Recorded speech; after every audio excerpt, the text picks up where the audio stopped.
Hello and welcome to Disney Matter. From Ariel to Zeus, we take a dive into the vault and beyond. I'm your host Jack, and we've got some blazing news story for our main matter today. But first, let's talk about all the recent events and happenings, shall we?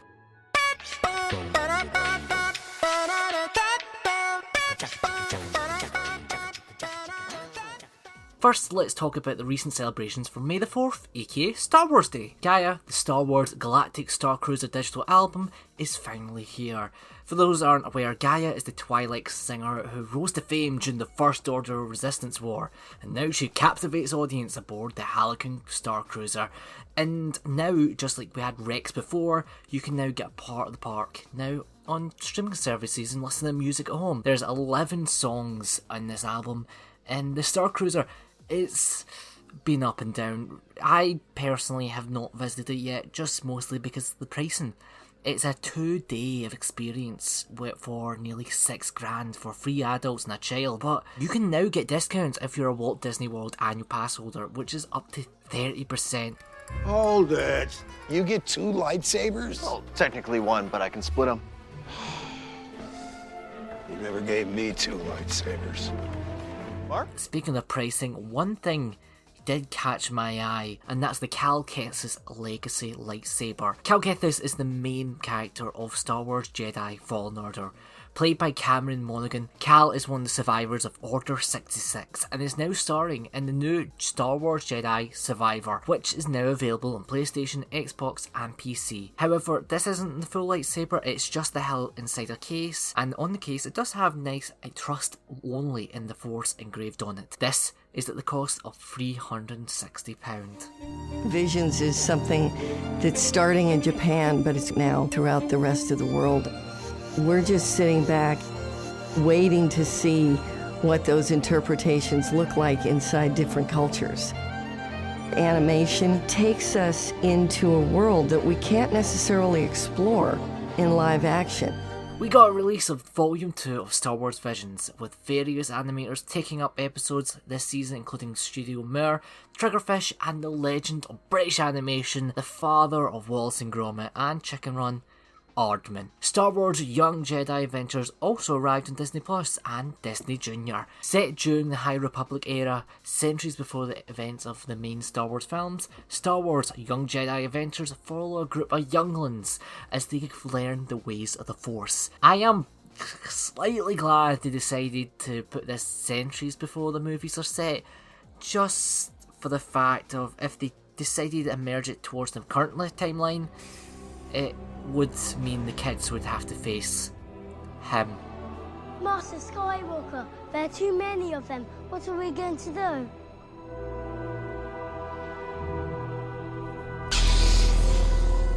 Anyway, back to the parks we go. There are plenty of character meet and greets that you could have done, like meeting the Mandalorian and Grogu, but you can still do today. It's time to talk about the snacks and drinks you can get at the various parks. Some of these are limited time. For example, over at Disneyland Resort, you can get the Acid Spitter Orb Sipper, which is a light up Acid Spitter Orb Sipper with lanyard and fountain beverage, and the Grogu Menagerie in Disneyland Paris, which is a macaron with a white chocolate icing. However, there's one thing over at Hollywood Studios you can get all this month. The Lightsaber Churro, which is served with chocolate sauce, and it's sold throughout May, and it just looks so good, and it comes in 2 colours, red and blue. So Mace Windu won't be happy about that. Figure out who we had to talk to about your light color, your lightsaber color. Oh, well, good guys are green and blue, bad guys are red. That's just the way it works. No purple left? You might get purple. On April 22nd, aka Earth Day, Animal Kingdom celebrated 25 years. Rather than a big park celebration for this milestone, they talked about the impact they've done behind the scenes, with the park's focus on conservation efforts and their achievements. It's not only that, but there was a performance from the Tam Tam drummers alongside Mickey and Minnie, the cast of Finding Nemo, the musical, and the Festival of Lion King. Oh, and Moana, who begins meet and greets the day after this celebration. The Earth Day celebrations also took place with food offerings around, including the roast mushroom leek pizza, a plant-based offering with impossible meatballs, roasted mushrooms, braised leeks, and a dash of truffle oil, a new elephant cupcake, a graham cracker cake with pineapple filling and matcha buttercream, crispy pearls, and a stunning white chocolate elephant celebrating Earth Month.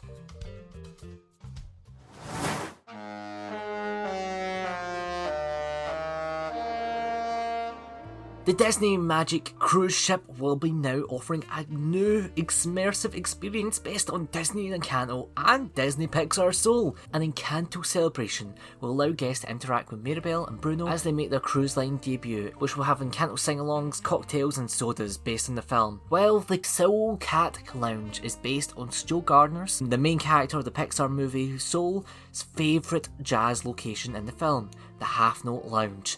This is very much based on New York jazz clubs and set up performances for people to dance together, as well as plenty of Manhattans and martinis for the adults.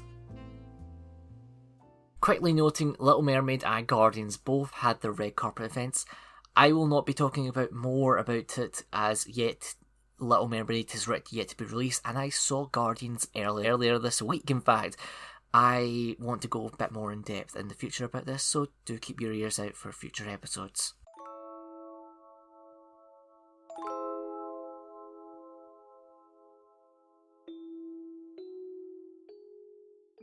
World Wish Day made its mark on the 1st of May, and Make-A-Wish looked to make so many more wishes come true. I saw a wish come true watching MC Championship, a Minecraft event granting the wish of Nalan, but that's just one of the many wishes granted on this day. For example, Disney granted their 150,000th wish in collaboration with Make-A-Wish for 16-year-old Michaela from Palm Beach Gardens, Florida. Michaela and her family were the Grand Marshals during the Festival of Fantasy Parade at the Magic Kingdom. Not only that, but they got something even more rarer. Michaela and her family got the opportunity to stay overnight in the famous Cinderella Castle suite. Even most Make-A-Wish wishes don't get this opportunity. It's even rare to even have two in the last month, as the UK's biggest Disney fan competition allowed the winner also to get this opportunity. You can't even pay to stay there, it's that much of a rare opportunity. I hope Michaela had an amazing day.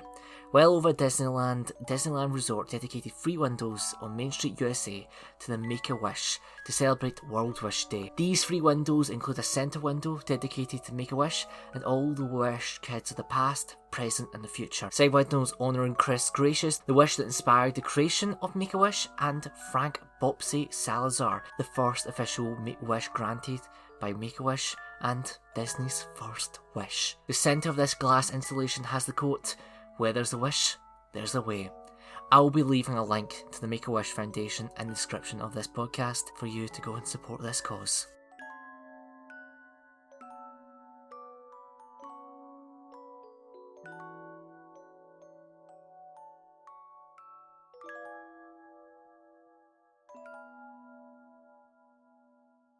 It's time for our main matter. We'll be talking about an inferno incident, a flaming facade, and I am running out of alliteration.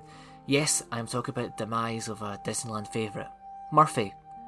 But what happened? And why is a dragon called Murphy? Well, we need to go back to the start.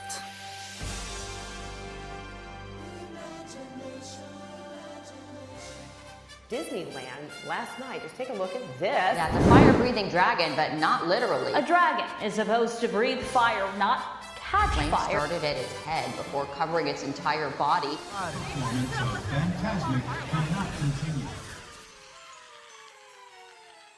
I like how most things begin. It begins with a sibling jealousy. You see, if Disney World was the Capulets, then Disneyland was our Montagneux, and they'd always seemed to fought to see who's better. In 1984, Epcot had Laserphonic Fantasy, a high-tech, at the time, show upon the World Showcase Lagoon.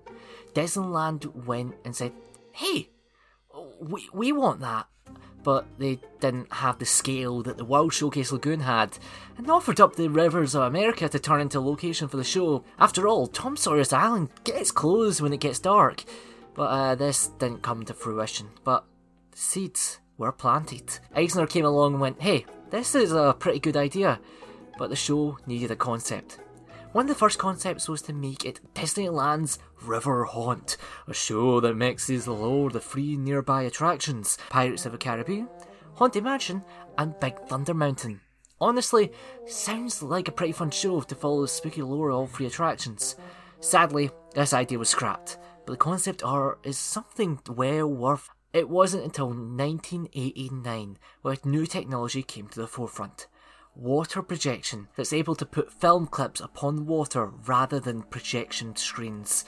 This is the first version of Fantasmic that was first called Imagination. This would take the story of Fantasia and mix in elements of other Disney classics. They brought in Bruce Healey, who made the music of Illumination, and the villains would have a major role, with Maleficent taking the starring role as they would transform into a massive dragon for the climax. Originally, they wanted an animated figure with moving wings and body parts, but that was just seen as unreasonable and a logistical nightmare. What we got was an animatronic head on a cherry picker. Later down the line, the name would change, and the concept was now Fantasmic as we know today. You may ask, why did they change it from Imagination to Fantasmic when they just done a huge advertising campaign with the name Imagination? Well, Disney realised you can't trademark the name Imagination. At the cost of double the cost of the original price to try and get the concept up and running, it was set to have a soft opening and press night on Wednesday, April 29th, 1992. However, tragedy struck with the LA riots of 1992.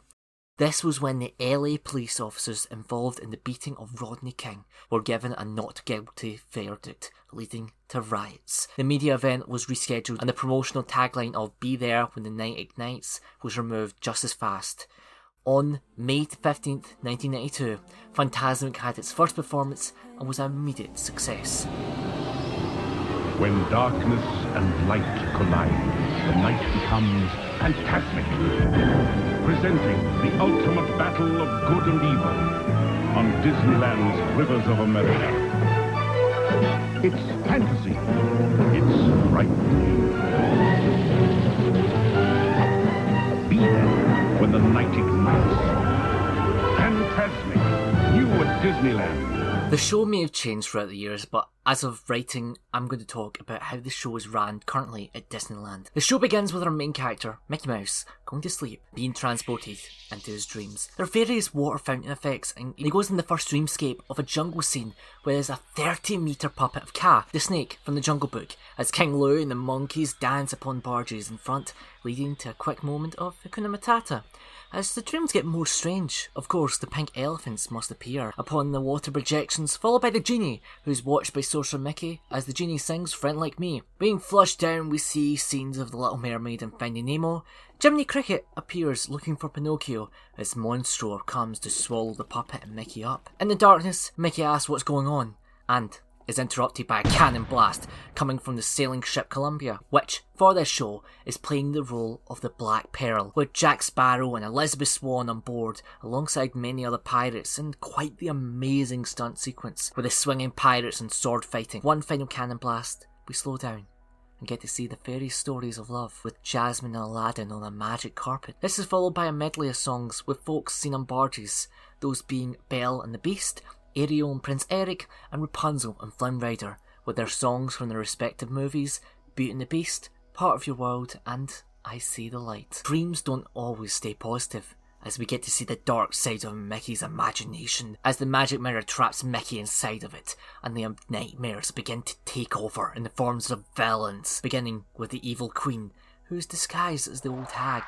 calling up Ursula, who then calls up Cherenbog, who then shows who the true mastermind behind all this is. It's Maleficent. So they transform to a giant dragon that sets the place ablaze, setting the river alight. Mickey, conjuring up his own courage, takes down the dragon and the other villains alongside it. Everything seems silent, as a familiar twinkle is heard, and a trail of pixie dust is seen, with Tinkerbell flying across the water projections as the Mark Twain riverboat comes round, with various heroes and good characters upon it, and at the wheel, Mickey from Steamboat Willie. Sorcerer Mickey appears at the top of the island with one last pyrotechnic display of magic as the show ends. Even with plans to only have this show for 5 years, it remained a favourite. Even Walt Disney World started to feel jealous and pointed at that and went, no, I want that. Give me that as well. So, in 1996, it was set to bring over to Florida, but a problem arose. The Magic Kingdom's River America was not a match for the Disneyland counterpart, so a new purpose-built 10,000-seat amphitheatre was built in Disney's Hollywood Studios, or what it was called at the time, the Disney MGM Studios. First came the Magic Kingdom, then the incredible Epcot Center. Now comes the new Disney MGM Studios theme park.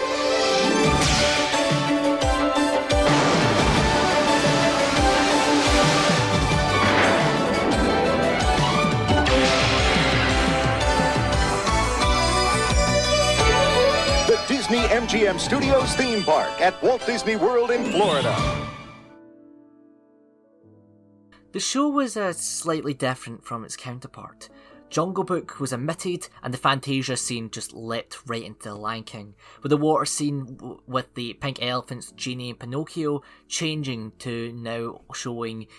I need to take a breath in. I'm going to list all these out because, oh boy, it is a lot. The Lion King, The Jungle Book, Dumbo, Snow White and the Seven Dwarfs, Alice in Wonderland, Hercules, Pinocchio, Aladdin, Mulan, Cinderella, The Lady and the Tramp, Fantasia, Tangled, The Princess and the Frog, Bambi, Beauty and the Beast, The Little Mermaid and Frozen. Pirates do not appear in this version, but it had a Pocahontas sequence until 2020, where this was replaced to now include Mulan, Aladdin, Elsa and Moana as well as Pocahontas. Snow White and her prince replaced Rapunzel and Flynn, singing Someday My Prince Will Come. They also went, hey, how about more villains? It's Cruella de Vil from 101 Dalmatians, Scar from Lion King, Frollo from The Hunchback of Notre Dame, Jafar from Aladdin, and Hades from Hercules now also appear. The brave little tailor attire is now worn by Mickey instead of a Sorcerer Mickey outfit when he goes to fight the dragon. And finally, the Mark Twain Riverboat is out, and the Steamboat Willie is now in. Fantasmic did find its third home in Tokyo Disney Sea, opening March 28th, 2011, but just like the opening of the original Disneyland, they had a problem of their own. It was meant to open the 23rd for the 10th anniversary Be Magical celebration, but it was delayed due to the Tokyo earthquake. This version did close, however, on the 29th of February 2020 due to the COVID-19 pandemic.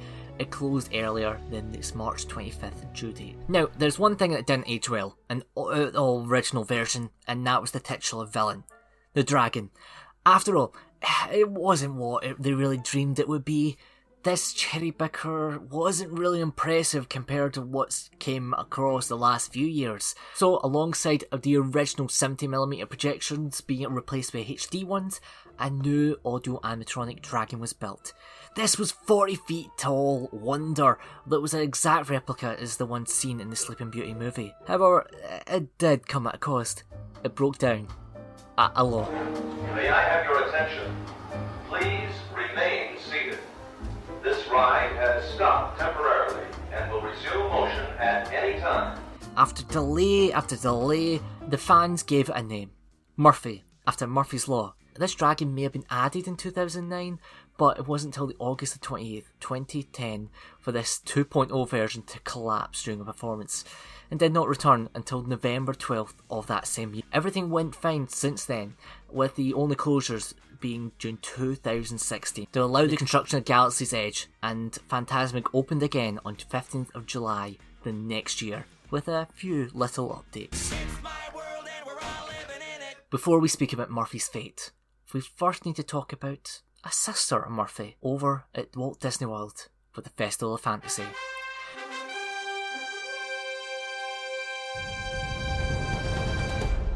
Described by Disney as a way to celebrate the spirit of Disney at the Magic Kingdom Park, comes alive with magic and dance during a tribute to the tales of Fantasyland. Funnily enough, this celebration of fantasy doesn't even go through Fantasyland, Well, this show that's been going strong since 2014, with its very own Maleficent dragon that burst a mighty flame. However, it was the 11th of May 2018 that something went wrong. The flame, that it didn't leave the dragon's mouth that it normally did. It seemed to have caught on something. That's when the guests were treated to the sight of this mighty beast's skull being engulfed by flame as it drove through Liberty Square. Uh-oh. Uh-oh. That's not good. That's not supposed to happen. Uh-oh. Uh-oh. Oh, no! This isn't good. Nobody hurt, and the fire was extinguished, but the head of the wyvern ceased to be. I was there a week before this, so it was a bit interesting to see that, oh yeah, I got to see the show fine, and then the next week, it's burnt alive. The dragon remained out of the parade until July 25th, 2019, where it made its grand return, albeit with a little less flammable material upon it. So, after one dragon burnt down, another one faced the same fate, right?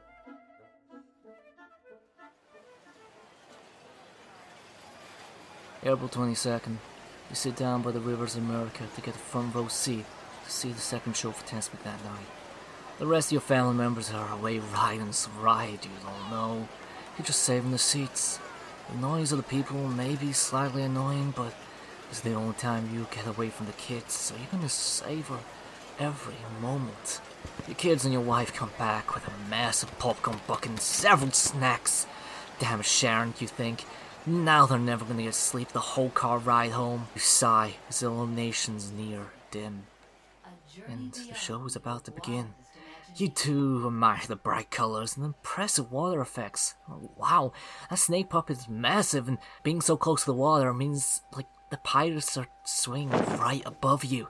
Your youngest screams, complaining that your eldest took their popcorn, and even though it was meant for them to share, but you try your best to ignore them. Just one show. Just for one show, they ain't your kids. And Mickey can dream, so can you. They aren't your kids.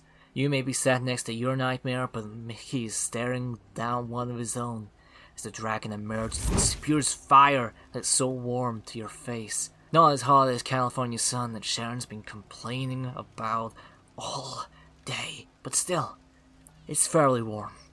That's when you notice it. The pilot light inside has not completely went out. After that burst of flame, strange, and then smoke starts to appear. You don't remember breathing the fire again. That wasn't usually in the plan or the script. You remark the pyro looks amazing. Too good. It takes less than seconds for the head of the dragon to change from a threat to a tinderbox. Confused exclaim, the sounds of Maleficent screams blend well into the infernal you face. As the announcement says that the show cannot continue, you smirk as the embers grow, and so does the thought in your head that now you're going to have an awkward drive home explaining to two screaming children about the death they just saw. Alright, let's just cut the melodrama. We ain't no mockery manner here. Let's recap what happened. During the show, it seemed like the same thing happened to Orlando, that there was something different. Looking closer at footage, you can see a small flame that's not went out for a few minutes before the head was engulfed. It may have been caught something like the Orlando counterpart, but Murphy had a little more saliva. How do you say? Saliva is hydraulic fluid. Again, all theories, but this does explain the larger engulf that Murphy had compared to the one we saw at Festival of Fantasy. It took less than a few minutes for the whole body to alight, leaving nothing but the metallic mechanism seen the next day. A statement by Disneyland was released saying, during the final showing of Fantasmic at Disneyland Park on Saturday evening, the dragon prop caught fire. Anaheim Fire and Rescue quickly responded and the fire was extinguished. All cast members were safely evacuated from Tom Sawyer Island. Due to smoke and wind, attractions nearby the and island were safely evacuated of any guests, and the cause of the fire remains under investigation at this time. We are temporarily suspending fire effects similar to those used at Disneyland Parks Fantasmic at select shows and entertainment experiences globally, out of abundance of caution following the Fantasmic's prop fire at Disneyland Park. The continued safety of our cast and guests is our utmost importance. So that's where we are. Murphy is no longer, and everyone is safe. You could think of some wild story about Mickey going a little too wild with the magic, but we need to just stick to the facts that the river may be a while till it be sparked with flame again. Also, looking at some footage, there was no real screaming of panic that some news story tried to pick up, and the cast members did an excellent job of getting everyone out safely. Though I heard more chuckles of the situation during the announcement because of the irony of it all. Your attention, please. Due to unforeseen circumstances, this performance of Fantasmic cannot continue. Until we see Maleficent take to the skies again, I guess for now Mickey's imagination really is the winner here. Thank you all for listening to the Disney Matter podcast. This was quite a long one, an experiment of a new format to the series. I hope you guys enjoyed, as I want to make more episodes and just make sure, please share these episodes with your friends and family, as word of mouth is how podcasts flourish. Anyway, for now, I'm going to let you go, but we have a lot more on the horizon. So, if it's a matter, make sure it's a Disney matter. See you all again real soon.